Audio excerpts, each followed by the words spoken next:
Hello guys, welcome to my YouTube channel. आज हम start करने वाले हैं प्रागैतिहासिक काल। प्रागैतिहासिक काल। तो चलिए हम स्टार्ट करते हैं प्रागैतिहासिक काल।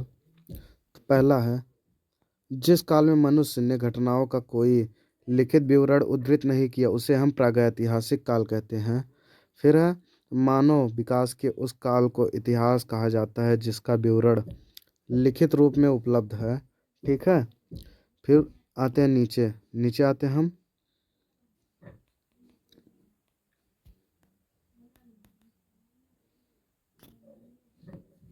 फिर नीचे आते हैं हम।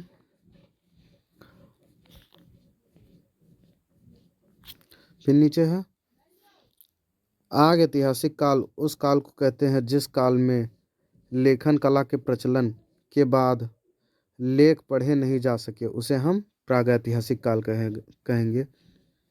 मतलब लिखित फॉर्म में थे लेकिन हम पढ़ नहीं सकते थे, उसे हम प्रागैतिहासिक काल कहते हैं। आग ऐतिहासिक काल कहते हैं, सॉरी, प्रागैतिहासिक काल नहीं, आग ऐतिहासिक काल।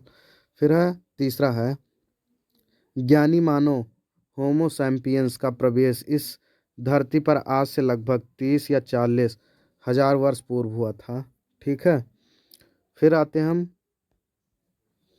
फिर ऊपर आते हैं हम। फिर है, पूर्व पाषाण युग के मानव का जीविका का मुख्य आधार था शिकार। पूर्व पाषाण के युग के मानव की जीविका का मुख्य आधार क्या था? तो शिकार हो जाएगा हमारा आंसर सही। फिर आते हैं हम, आग का आविष्कार पूरा पाषाण काल एवं पहिए का नव पाषाण काल में हुआ था। बहुत इम्पॉर्टेंट क्वेश्चन है कि आग का आविष्कार कब, कौन से काल में हुआ था? तो पूरा पाषाण काल में। और पहिए का, तो पहिए का नव पाषाण काल। फिर है, मनुष्य में अस्थायी निवास की प्रवृत्ति नव पाषाण काल में हुई। उसने सबसे पहले कुत्ता को पालतू बनाया। तो सबसे पहले मनुष्य मनुष्य नव पाषाण काल में कुत्ता को पालतू बनाया। जो पशु हमारा पहला था वो कुत्ता था। फिर है, मनुष्य ने सर्वप्रथम तांबा धातु का प्रयोग किया। उसके द्वारा बनाया जाने वाला प्रथम औजार कुल्हाड़ी। प्राप्ति स्थल अतिकंपण था।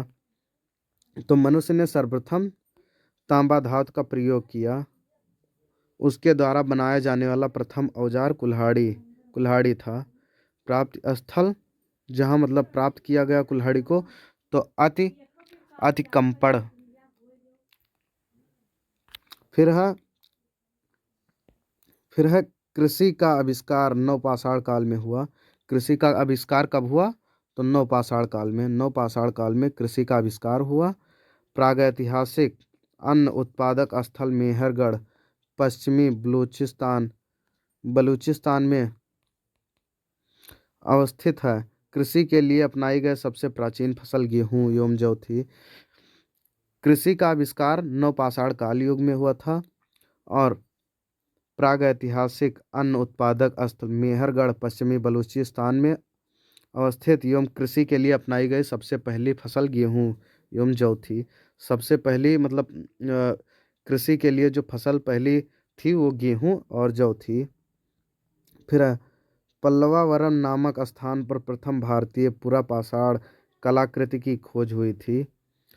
तो पल्लावरम नामक स्थान पर प्रथम भारतीय पुरापाषाण कलाकृति की खोज हुई थी। फिर नीचे आते हैं हम।